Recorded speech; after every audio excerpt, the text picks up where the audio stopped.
All right, now we're going to talk about active recon. And this is a very common tool for this is Nmap. And this will let you do port scanning, OS fingerprinting, all sorts of stuff. It is a very, very powerful tool, very, very useful to know about.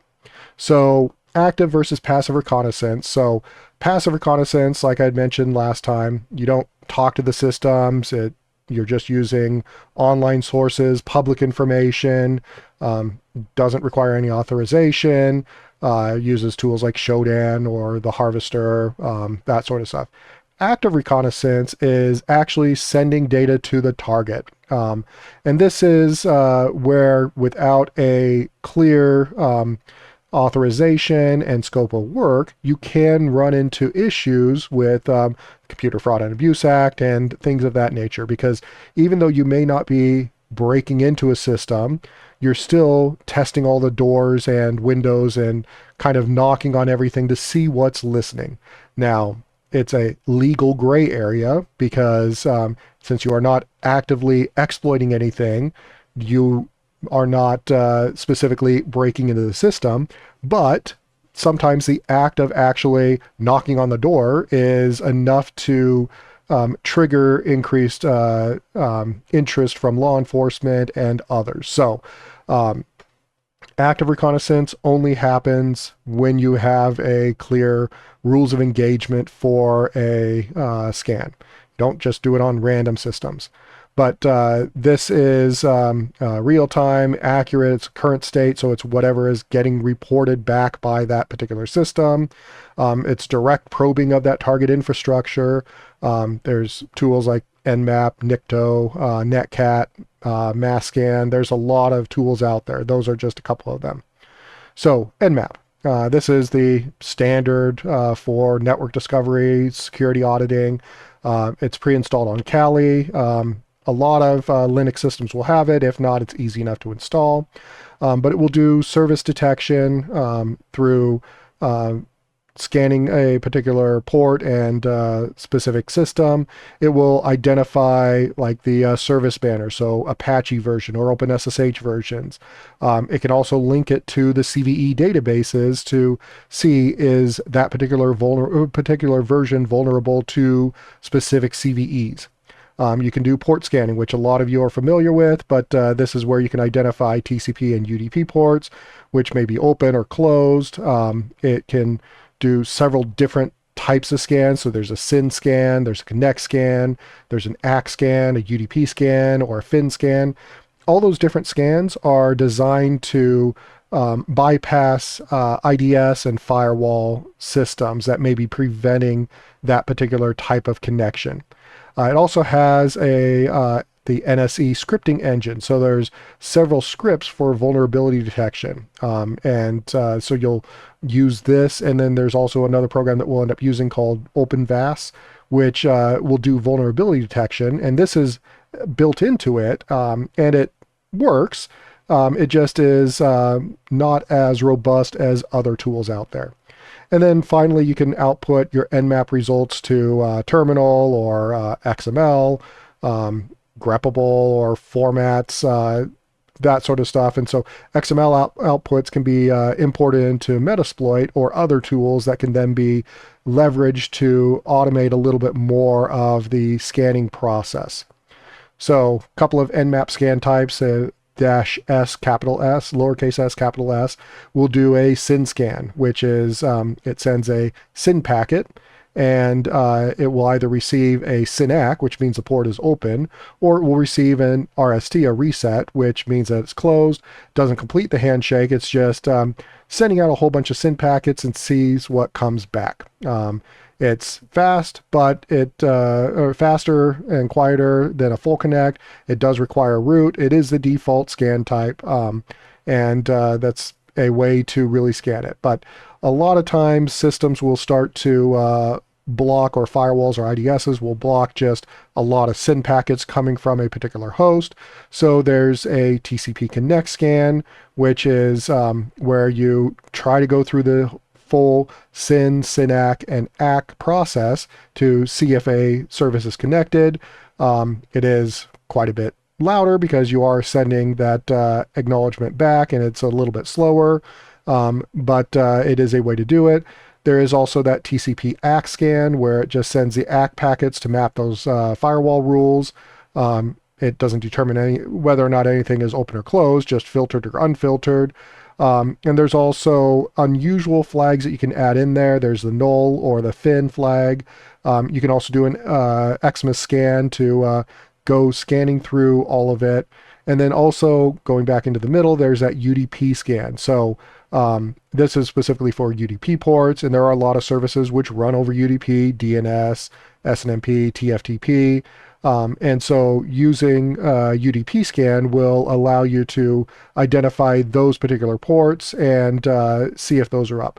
All of these are just there. A lot of times you'll use a TCP SYN scan, but there are other methods because that may get blocked by a firewall or an IDS.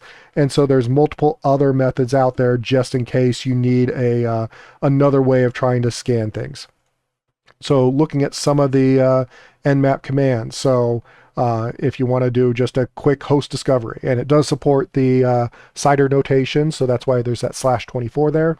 So nmap-sn 192.168.1.0/24 will just do a very quick check to see what IP addresses are up and which ones are not in that /24 range. If you want to scan, and by default Nmap scans just the top 1000 ports, well, you just say nmap the IP address. If you want to scan all ports, well, you can do a -p-, and that will scan all the ports. Online, if you look, some people will end up specifying the port range for that, or the specific port numbers. Some older versions didn't support the dash there after the P, so that may be why. But you can do a -SV for service detection, -SC for running default scripts against that particular host. If you do a -O, that will do some OS fingerprinting. The accuracy of that is up for debate at times. It depends upon how much information and how it actually responds. There's a lot of different rules that it uses to try to identify an operating system based off of the type of response, but that could be faked by a operating system. So don't immediately trust that what is returned is 100% accurate. If you do a -A, that will do an aggressive scan, and it will do quite a bit of work and make a lot of noise on that particular host, but that will do a lot of stuff all at once. If you want to look at the top 200 UDP ports, and you can easily do that with a -SU, and then passing in top ports with 200. You can also save everything with the -OA, and you can do a slow stealth scan. And so this will run at a really slow rate. It takes a long time to run, but it is designed specifically to evade any of the IDS type of scans. So a lot of times the slower you go, the more likely you are to evade any sort of detection mechanisms and processes that may end up stopping you. So it really depends upon the particular environment. If you know ahead of time that you don't have to worry about an IDS, well, then you can just go as fast as you want, and you can get it over with. And as a penetration testing, that will typically get spelled out as to whether or not they will provide an internal access to their network, or if whatever information they end up providing, how you can try to get into it.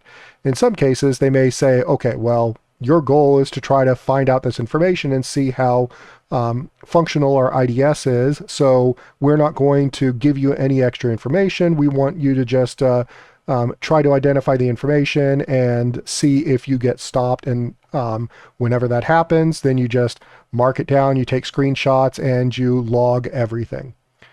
So like I had mentioned, Nmap scripting engine has a bunch of built-in scripts. So -SC will run the default safe scripts. If you want to go through specific vulnerability types, you can do a dash dash script and then pass in those particular scripts that would end up running. So checking for anonymous FTP access, you can just do FTP dash anon. SSH host key and supported auth methods, then you can pass those scripts in. There's a lot of other script categories, and if you pass in, say, vuln, it will run through all the vulnerability scripts. Like I mentioned, OS fingerprinting, when you pass the dash capital O, it analyzes how it actually responds to those requests. Not entirely accurate, but it's better than nothing. It will also look at the TTL values, the time to live values, because that differs by the operating system. So Windows defaults to 128, Linux is 64, Cisco is 255. And so it will look and see, it does a trace route and looks to see what the TTL value is and kind of calculate out with a higher degree of likelihood as to what category of operating system that device may be. The service banner may mention information about that particular operating system, and then that active OS probing will do a whole bunch of stuff all at once, and it will produce a lot of information, but again, if there is an IDS in the way, then it may end up getting stopped before it finishes. So looking at the Nmap output, and this is just a sample there, you'll see a port on that left, which will be the numerical port, and then whether it's TCP or UDP. The state of it, which in this case, port 22, 80, 443, 3306, and 3389 are all listed as open. And then that service is what Nmap thinks the service is. So it has a listing of the port mapping to a service. It's not 100% accurate, and there will be a lot of times that you know that there's a different service running on a specific port, but it's flagged as something different. Well, that's just because Nmap doesn't do any searching for that. It just has its own lookup table and says, okay, well, this port maps to that particular service. And then same with the version. It will try to get whatever information it can from its particular scan, and it will put the relevant version there. So on this particular system that was scanned, it's running OpenSSH version 7.4, Apache version 2.4.49, MySQL version 5.7.36, and that port 3389 tells me that it's running remote desktop, or at least there's something bound to the port, which is typically used by remote desktop, but it is a Linux system. So whether it's not running the Microsoft remote desktop, it might be running something else on that port 3389. So using those versions and those ports will kind of indicate what CVEs may be relevant for it. So OpenSSH 7.4 has some known CVEs which would apply to that. So you would check NIST, or you would check several other locations, and you can see, hey, what could this particular version be vulnerable to? Likewise, Apache 2.4.49 is potentially vulnerable to path traversal, remote code execution if the mod CGI is enabled. MySQL shouldn't be accessible outside of that particular host. It should be only accessible inside of that host. So default credentials or the SA credentials could be accessible for that. And then, like I said, 3389, you wouldn't necessarily have that running on a Linux system, but if it's a Windows system and 3389 is open, well, then that's remote desktop protocol, and that is a way to remotely log into a system and start trying to access the desktop environment. So some key takeaways. So Active Recon sends those packets to the target. It is detectable, and depending upon what protections are in place, it may block you. And if you are doing this on systems that you are not supposed to be doing this on, well, that could run you afoul of various law enforcement issues. There's Nmap's TCP scan, TCP SYN scan, which is default faster than full connect, but that's the first one that a lot of people end up using. You can do a version detection. There's OS fingerprinting. Nmap has its own scripting engine for vulnerability detections, authentication testing, that sort of stuff. And then you can save all the Nmap output to an XML file, which could be then imported into Metasploit or other vulnerability scanners.